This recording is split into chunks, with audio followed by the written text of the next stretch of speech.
talk about the season finale of Inmate to Roommate Season 2. I'm so disappointed this season is over because I enjoyed this season. It seemed like every single week something was happening that kept me on the edge of my seat. And I was watching 60 Days In and Inmate to Roommate every single Thursday.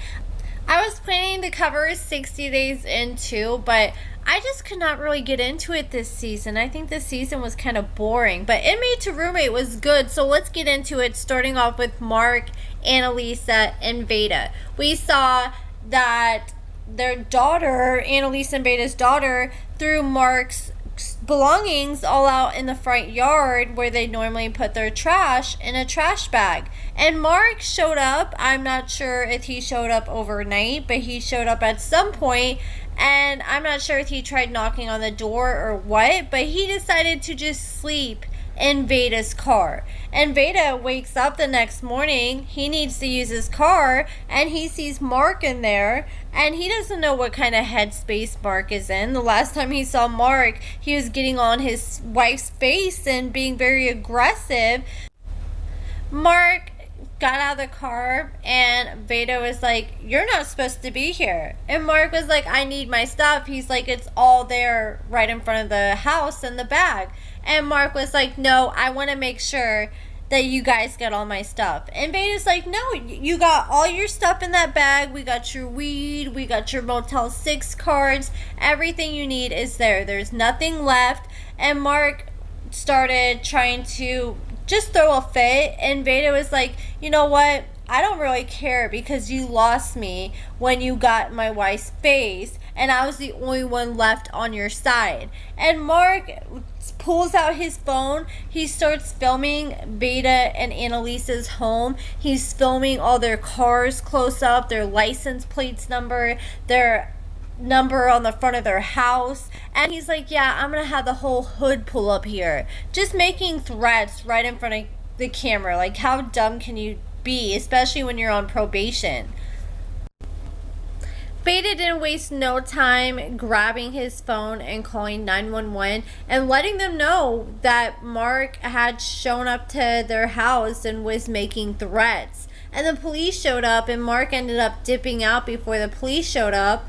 And I think they got lucky with him making threats, because I was scared that it was going to be very difficult to get him out, because in a lot of states they have it where if someone stays at your house for more than a few days, they're considered a tenant even if they don't pay rent. Like, I know in my state it is. I'm not sure how the laws in their state is, but typically you have to either get a restraining order or go through the whole eviction process and take them to court to get them out. And luckily, with Mark making those threats, they got an easy way to get him out, because if they weren't going to take him to jail, they could easily just get a restraining order with that evidence alone.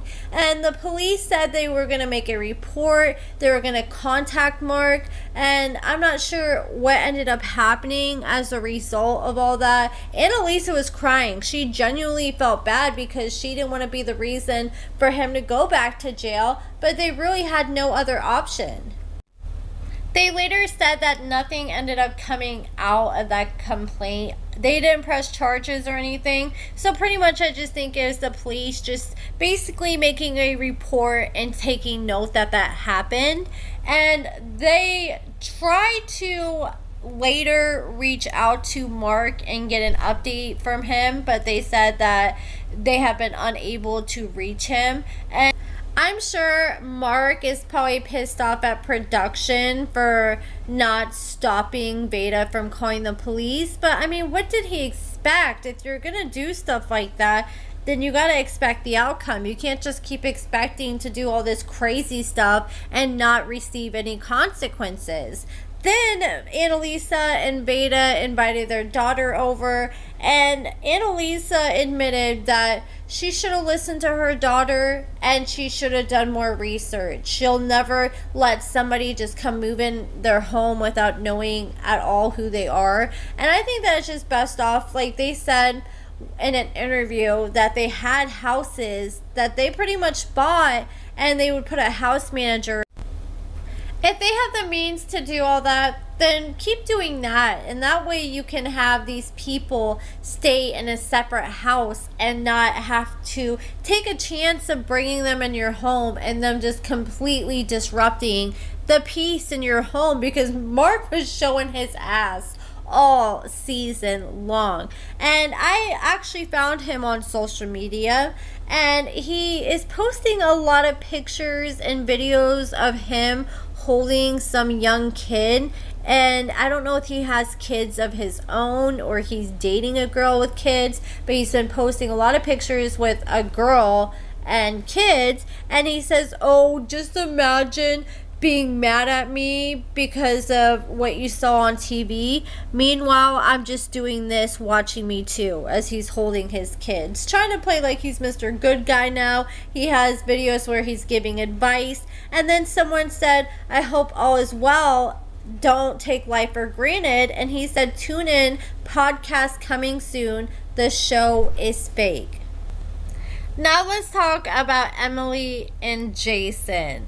I really thought this was going to be the week that Emily kicked Jason out. It seemed like everything was falling apart. He had stolen from her, tried to fight her son, then fought some other dude in her front yard.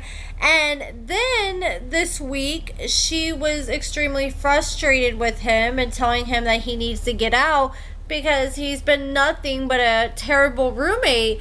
And Jason is starting to freak out because he has no other options, and he knows that this doesn't work out with Emily, then he might go back to prison. And so he decides to really start trying to find a job, and he ends up getting a interview with this guy that reached out to him on Facebook because he saw some of his art. And apparently Jason is a really good artist, and I did not expect that from him, but he's very creative. And while he was in prison, he would just draw all these different oil paintings, and the guy was pulling up all these pictures from Jason's Facebook, and he's like, did you draw that? And he's like, yeah.